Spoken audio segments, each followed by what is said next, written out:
Hey, good afternoon. You're watching part three of Haven't Heard from Hannah's Heart. My name is Tadatig, and this is But by His Every Word.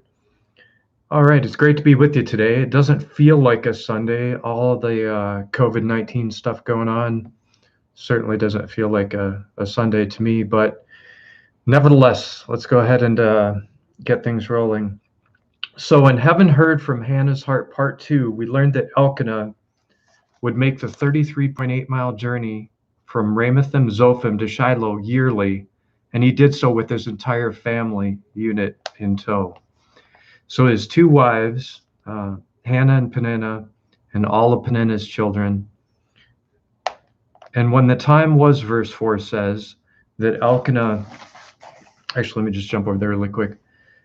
When the time was, verse 4 says, that Elkanah offered, he gave to Peninnah his wife, and to all her sons and her daughters portions. But unto Hannah he gave a worthy portion, for he loved Hannah. Actually, interestingly enough, I want to go ahead and just back up a little bit because we covered those verses in part two. But what I wanted to do is wanted us to pay particular attention to a couple of things in verse 4. It says that he gave to Peninnah his wife and to all her sons and her daughters portions.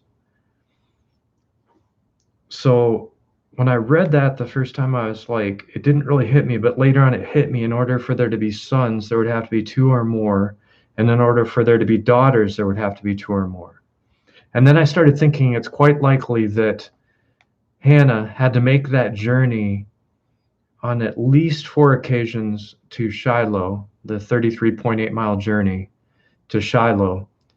And on at least 4 occasions, looking over at Elkanah's other wife, and the fact that she was barren would burden her for 33.8 miles one way and then 33.8 miles back home on that annual pilgrimage, so to speak, to Shiloh. But we're going to go ahead and pick up here in verse 7 of 1 Samuel chapter 1, and it says, "And as he did so year by year, when she went up to the house of the Lord, so she provoked her. Therefore she wept and did not eat." Now, the interesting thing about that is, let's go ahead and pick that verse apart a little bit. And as he did so year by year, Elkanah, when she, Hannah, went up to the house of the Lord with him, so she provoked her, and that's Peninnah. Therefore she, Hannah, wept and did not eat. Now, that's a lot of back and forth, but it all comes together, and we'll go ahead and look at verse 8 now. Then said Elkanah her husband to her, "Hannah, why weepest thou? And why eatest thou not? And why is thy heart grieved? Am I not better to thee than 10 sons?"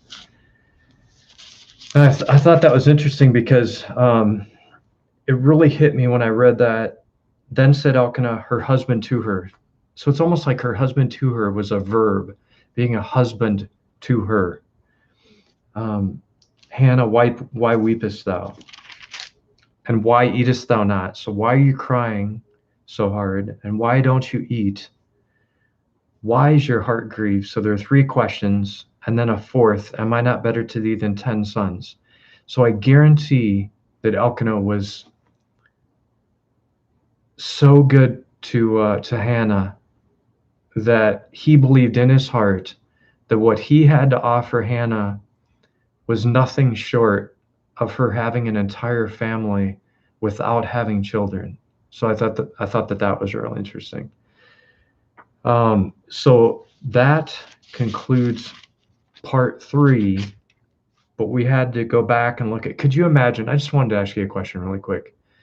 Can you imagine having to make 4 trips to Shiloh, most likely on foot, once a year, walking for approximately 33 miles next to another woman that is also your husband's wife, but that she has sons and daughters. She's having children.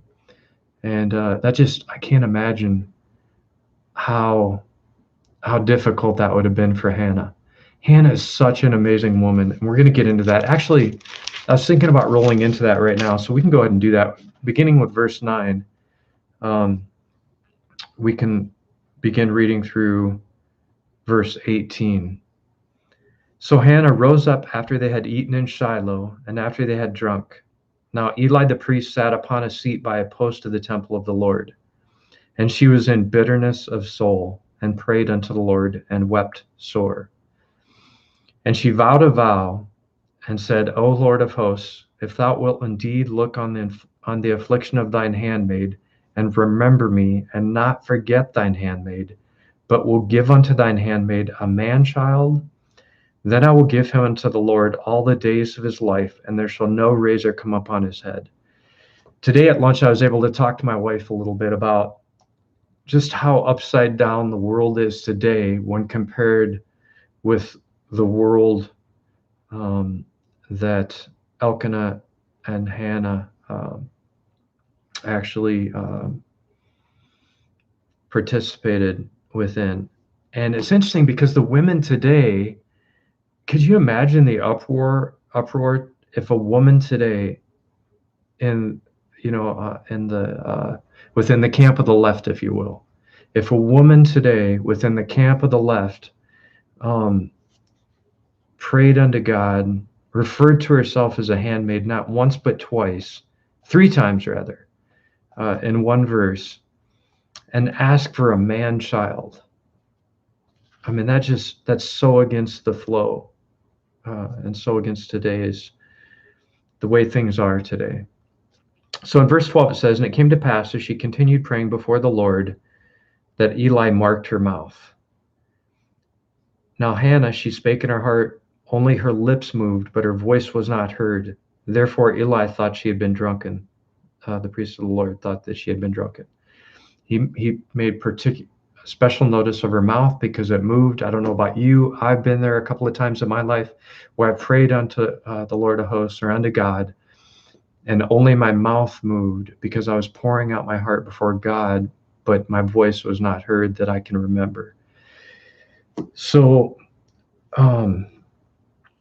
it says here in verse 14, and Eli said unto her, how long wilt thou be drunken? Put away thy wine from thee. And Hannah answered and said, no, my Lord. Here's another thing that would have today's feminist completely up in arms.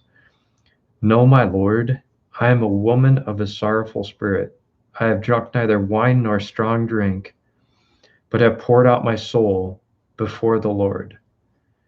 So there's that phrase again, before the Lord. And it's interesting because that's in verse 10 it says, and prayed unto the Lord. So there's a correlation there. And in verse 16 it says, count not thine handmaid for a daughter of Belial, for out of the abundance of my complaint and grief have I spoken hitherto. So in other words, it's like she had so much respect for life in general.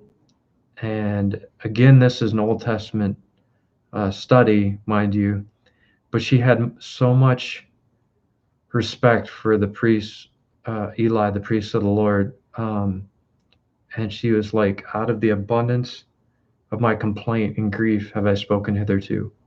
So not only was she saying she wasn't a drunkard, number one, but number two, she also had mentioned that she, out of her complaint and grief, she had even had the gumption to answer the priest of the Lord.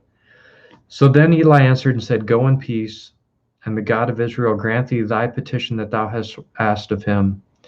And she said, let thine handmaid find grace in thy sight. So she's even asking again, in one sense, find grace in thy sight that I may partake of my leave of thee and go home to my family. So the woman went her way and did eat, and her countenance was no more sad. And so I wanted to talk about that a little bit today. Hannah, in my opinion, may be the most amazing character or person in the Bible. That's my opinion. She's amazing. I'm hoping to write a book about Hannah. Just an incredible woman and individual. And it's interesting because with me being a conservative, a staunch conservative, people are so quick to judge us and to say, "Oh, he's a misogynist," or, well, it's interesting because most of the misogynists that I know, myself included, we help our wives as much as we can. Um, we're alongside our wives. We help out around the house whenever we can. So, it's interesting that they refer to us as misogynists, and yet they're out there trying to end hijabs with the Linda Sauersauers of the world, and thinking that's advancing the cause of women worldwide. I don't want to get too political, um, but we're the misogynists as believers, as Judeo-Christian men in the United States and around the world. And I don't know. I just want to talk about Hannah a little bit there. And in the next episode, uh, part 4, we're going to start or pick up in verse 19. Now you can go back and watch the other videos. They're short. They're only 2 or 3 minutes in length, parts 1 and 2 of Heaven Heard from Hannah's Heart. And I'll try to add a comment to this one where you can actually go and watch a Facebook Live that I did over a year ago. And it was also broadcast on Blog Talk Radio. I'm going away from the Blog Talk Radio platform, if you will, for a while, and I'm going to this is awesome. YouTube, I like it so much better already than Facebook Live. I run into hiccups with Facebook Live almost at every turn, so to speak. I hope you can hear me through this microphone. I hope everything is clear, and because this is my first time doing a YouTube Live, and I'm just really grateful. Thanks for watching. Make sure to visit my website at avtv.studio, where you can learn what we're doing as a studio. This is just one of the components. We're hoping to film a mini-series entitled 2% that I wrote. I wrote the trailer for it a few years back, and we're hoping to jump on that soon. That's looking like it's going to play out and be about a 23-minute kind of pilot kind of thing. And then sooner rather than later, we're hoping to film the entire screenplay, because I have a feature-length screenplay that I wrote about Jesus Christ called Jesus the Christ, and you can learn more at avtv.studio. Thank you again so much for listening. Make sure to look at the thumbnail for this particular lesson, if you will, and you can see how to follow me on Twitter and Instagram and our Facebook page for AVTV as well. Thank you so much. God bless you guys. Keep on pressing in, and if we can learn so much from Hannah, and just thank you so much. And I'm really excited to be here today, and with AVTV Studios.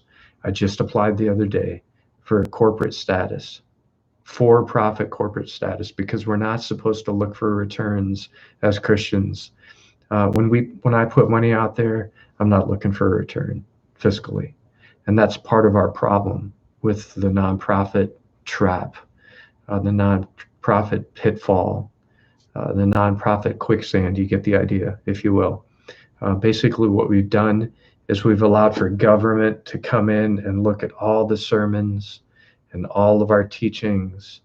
I'm not going to play that game. So I started a for-profit corporation. You'll be able to buy stock in AV Studios Incorporated, Lord Jesus willing, within the next 3 weeks or so. I'm going to roll that out and let everyone know how many shares are still available. Thanks again for watching, and share this with friends and family. I don't want to carry things out all that much further, and we'll talk to you soon. God bless you guys and ladies.